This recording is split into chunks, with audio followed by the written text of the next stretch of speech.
La première épître de Paul aux Corinthiens, chapitre 13.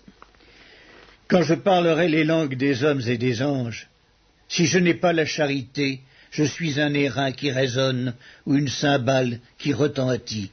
Et quand j'aurai le don de prophétie, la science de tous les mystères et de toute la connaissance, quand j'aurai même toute la foi jusqu'à transporter des montagnes, si je n'ai pas la charité, je ne suis rien. Et quand je distribuerai tous mes biens pour la nourriture des pauvres, quand je livrerai même mon corps pour être brûlé, si je n'ai pas la charité, cela ne me sert de rien. La charité est patiente, elle est pleine de bonté. La charité n'est point envieuse. La charité ne se vante point, elle ne s'enfle point d'orgueil. Elle ne fait rien de malhonnête, elle ne cherche point son intérêt. Elle ne s'irrite point, elle ne soupçonne point le mal. Elle ne se réjouit point de l'injustice, mais elle se réjouit de la vérité. Elle excuse tout, elle croit tout, elle espère tout, elle supporte tout. La charité ne périt jamais. Les prophéties prendront fin, les langues cesseront, la connaissance disparaîtra. Car nous connaissons en partie, nous prophétisons en partie. Mais quand ce qui est parfait sera venu, ce qui est partiel disparaîtra. Lorsque j'étais enfant, je parlais comme un enfant, je pensais comme un enfant, je raisonnais comme un enfant. Lorsque je suis devenu homme, j'ai fait disparaître ce qui était de l'enfant. Aujourd'hui, nous voyons au moyen d'un miroir, d'une manière obscure, mais alors nous verrons face à face. Aujourd'hui, je connais en partie, mais alors je connaîtrai comme j'ai été connu. Maintenant donc, ces trois choses demeurent, la foi, l'espérance, la charité. Mais la plus grande de ces choses, c'est la charité. La première épître de Paul aux Corinthiens, chapitre 14. Recherchez la charité, aspirez aussi au don spirituel, mais surtout à celui de prophétie. En effet, celui qui parle en langue ne parle pas aux hommes, mais à Dieu, car personne ne le comprend, et c'est en esprit qu'il dit des mystères. Celui qui prophétise, au contraire, parle aux hommes, les édifie, les exhorte, les console. Celui qui parle en langue s'édifie lui-même, celui qui prophétise édifie l'Église. Je désire que vous parliez tous en langue, mais encore plus que vous prophétisiez. Celui qui prophétise est plus grand que celui qui parle en langue, à moins que ce dernier n'interprète pour que l'Église en reçoive de l'édification. Et maintenant, frères, de quelle utilité vous serais-je si je venais à vous parlant en langue, et si je ne vous parlais pas par révélation, ou par connaissance, ou par prophétie, ou par doctrine? Si les objets inanimés qui rendent un son comme une flûte ou une harpe ne rendent pas des sons distincts, comment reconnaîtra-t-on ce qui est joué sur la flûte ou sur la harpe? Et si la trompette rend un son confus, qui se préparera au combat? De même vous, si par la langue vous ne donnez pas une parole distincte, comment saura-t-on ce que vous dites, car vous parlerez en l'air? Quelque nombreuses que puissent être dans le monde les diverses langues, il n'en est aucune qui ne soit une langue. Si donc je ne connais pas le sens de la langue, je serai un barbare pour celui qui parle, et celui qui parle sera un barbare pour moi. De même vous, puisque vous aspirez au don spirituel, que ce soit pour l'édification de l'Église, que vous cherchiez à en posséder abondamment. C'est pourquoi que celui qui parle en langue prie pour avoir le don d'interpréter, car si je prie en langue, mon esprit est en prière, mais mon intelligence demeure stérile. Que faire donc? Je prierai par l'esprit, mais je prierai aussi avec l'intelligence. Je chanterai par l'esprit, mais je chanterai aussi avec l'intelligence. Autrement, si tu rends grâce par l'esprit, comment celui qui est dans les rangs de l'homme du peuple répondra-t-il Amen à ton action de grâce, puisqu'il ne sait pas ce que tu dis? Tu rends, il est vrai, d'excellentes actions de grâce, mais l'autre n'est pas édifié. Je rends grâce à Dieu de ce que je parle en langue plus que vous tous. Mais dans l'Église, j'aime mieux dire sainte parole avec mon intelligence, afin d'instruire aussi les autres, que 10 000 paroles en langue. Frères, ne soyez pas des enfants sous le rapport du jugement, mais pour la malice soyez enfants, et à l'égard du jugement soyez des hommes faits. Il est écrit dans la loi, c'est par des hommes d'une autre langue et par des lèvres d'étrangers que je parlerai à ce peuple, et ils ne m'écouteront pas même ainsi, dit le Seigneur. Par conséquent, les langues sont un signe, non pour les croyants, mais pour les non-croyants. La prophétie, au contraire, est un signe, non pour les non-croyants, mais pour les croyants. Si donc, dans une assemblée de l'Église entière, tous parlent en langue, et qu'ils surviennent des hommes du peuple ou des non-croyants, ne diront-ils pas que vous êtes fous? Mais si tous prophétisent et qu'il survienne quelque non-croyant ou un homme du peuple, il est convaincu par tous, il est jugé par tous, les secrets de son cœur sont dévoilés de telle sorte que, tombant sur sa face, il adorera Dieu et publiera que Dieu est réellement au milieu de vous. Que faire donc, frères? Lorsque vous vous assemblez, les uns ou les autres parmi vous ont-ils un cantique, une instruction, une révélation, une langue, une interprétation? Que tout se fasse pour l'édification.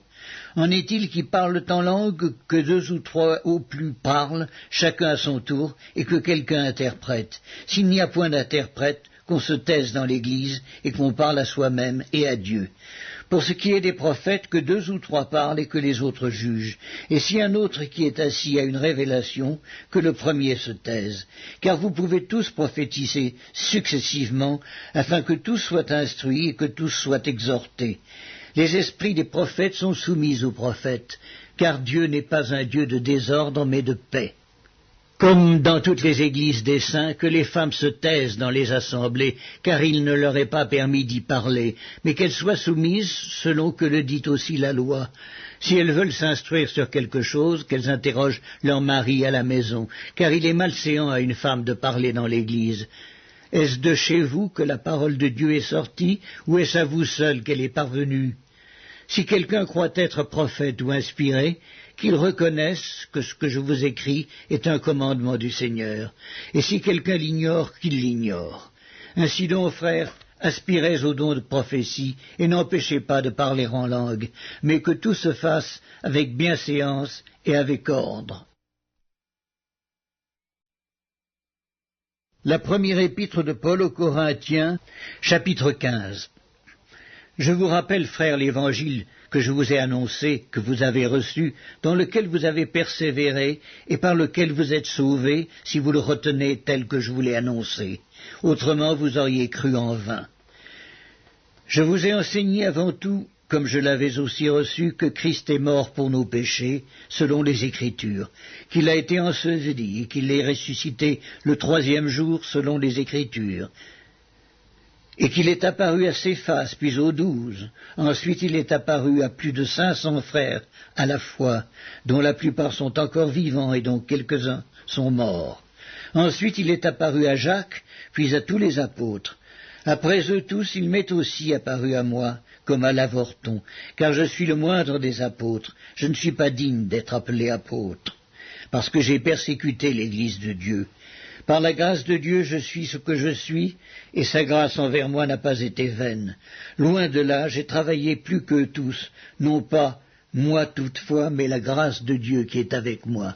Ainsi donc, que ce soit moi, que ce soit eux, voilà ce que nous prêchons, et c'est ce que vous avez cru. Or, si l'on prêche que Christ est ressuscité des morts, comment quelques-uns parmi vous disent-ils qu'il n'y a point de résurrection des morts? S'il n'y a point de résurrection des morts, Christ non plus n'est pas ressuscité. Et si Christ n'est pas ressuscité, notre prédication est donc vaine, et votre foi aussi est vaine. Il se trouve même que nous sommes de faux témoins à l'égard de Dieu, puisque nous avons témoigné contre Dieu qu'il a ressuscité Christ, tandis qu'il ne l'aurait pas ressuscité si les morts ne ressuscitent point.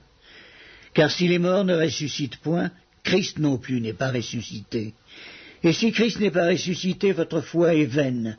Vous êtes encore dans vos péchés, et par conséquent aussi, ceux qui sont morts en Christ sont perdus. Si c'est dans cette vie seulement que nous espérons en Christ, nous sommes les plus malheureux de tous les hommes. Mais maintenant, Christ est ressuscité des morts, il est les prémices de ceux qui sont morts. Car puisque la mort est venue par un homme, c'est aussi par un homme qu'est venue la résurrection des morts. Et comme tous meurent en Adam, de même aussi tous revivront en Christ, mais chacun en son rang. Christ comme prémisse, puis ceux qui appartiennent à Christ lors de son avènement. Ensuite viendra la fin, quand il remettra le royaume à celui qui est Dieu et Père, après avoir détruit toute domination, toute autorité et toute puissance. Car il faut qu'il règne jusqu'à ce qu'il ait mis tous les ennemis sous ses pieds. Le dernier ennemi qui sera détruit, c'est la mort. Dieu, en effet, a tout mis sous ses pieds, mais lorsqu'il dit que tout lui a été soumis, il est évident que celui qui lui a soumis toutes choses est excepté. Et lorsque toutes choses lui auront été soumises, alors le Fils lui-même sera soumis à celui qui lui a soumis toutes choses, afin que Dieu soit tout en tous. Autrement, que feraient ceux qui se font baptiser pour les morts? Si les morts ne ressuscitent absolument pas, pourquoi se font-ils baptiser pour eux? Et nous, pourquoi sommes-nous à toute heure en péril? Chaque jour je suis exposé à la mort, je l'atteste, frère, par la gloire dont vous êtes pour moi le sujet, en Jésus-Christ notre Seigneur.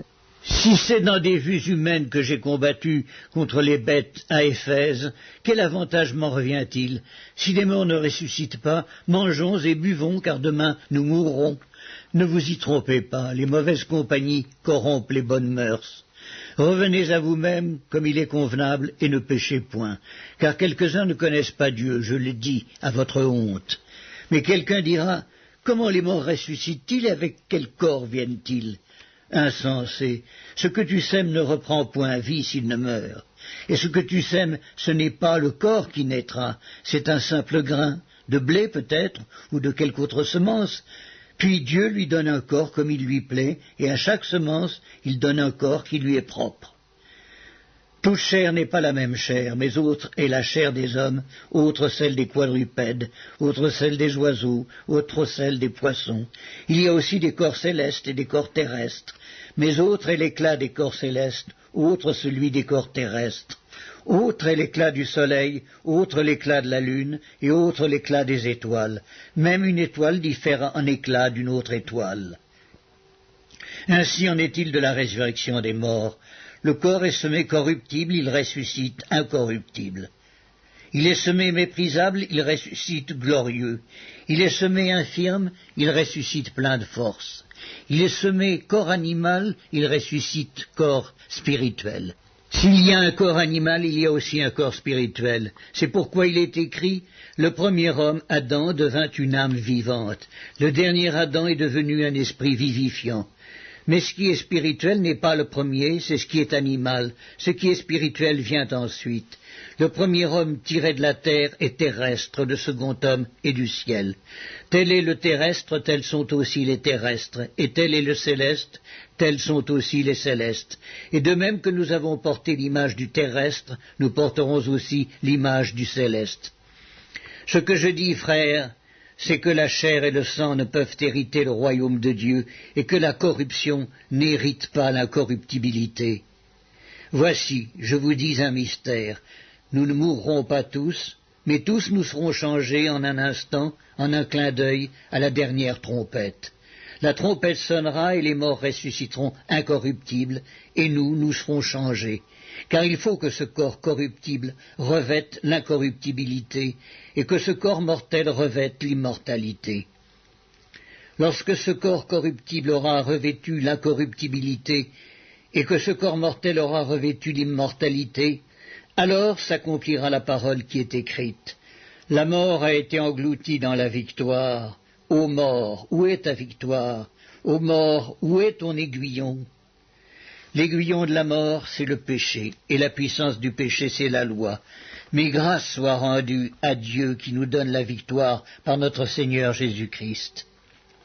Ainsi, mes frères bien-aimés, soyez fermes, inébranlables, travaillant de mieux en mieux à l'œuvre du Seigneur, sachant que votre travail ne sera pas vain dans le Seigneur. La première épître de Paul aux Corinthiens, chapitre 16. Pour ce qui concerne la collecte en faveur des saints, agissez vous aussi comme je l'ai ordonné aux églises de la Galatie. Que chacun de vous, le premier jour de la semaine, mette à part chez lui ce qu'il pourra, selon sa prospérité, afin qu'on n'attende pas à mon arrivée pour recueillir les dons. Et quand je serai venu, j'enverrai avec des lettres pour porter vos libéralités à Jérusalem les personnes que vous aurez approuvées. Si la chose mérite que j'y aille moi-même, elles feront le voyage avec moi. J'irai chez vous quand j'aurai traversé la Macédoine, car je traverserai la Macédoine. Peut-être séjournerai-je auprès de vous, ou même y passerai-je l'hiver, afin que vous m'accompagniez là où je me rendrai.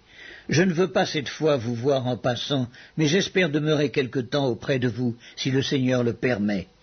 Je resterai néanmoins à Éphèse jusqu'à la Pentecôte, car une porte grande et d'un accès efficace m'est ouverte, et les adversaires sont nombreux.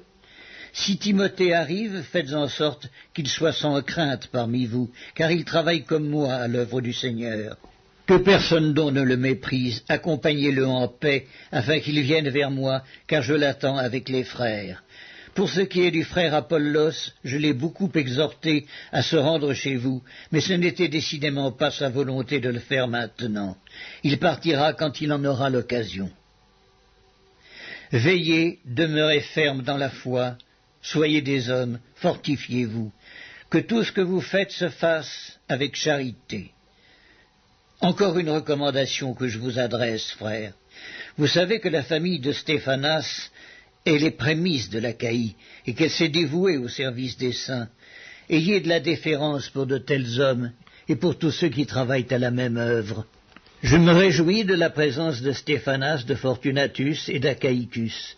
Ils ont suppléé à votre absence, car ils ont tranquillisé mon esprit et le vôtre. Sachez donc apprécier de tels hommes. Les églises d'Asie vous saluent. Aquilas et Priscille, avec l'église qui est dans leur maison, vous saluent beaucoup dans le Seigneur. Tous les frères vous saluent. Saluez-vous les uns les autres par un saint baiser. Je vous salue, moi, Paul, de ma propre main. Si quelqu'un n'aime pas le Seigneur, qu'il soit anathème. Maranatha. Que la grâce du Seigneur Jésus soit avec vous. Mon amour est avec vous tous, en Jésus-Christ.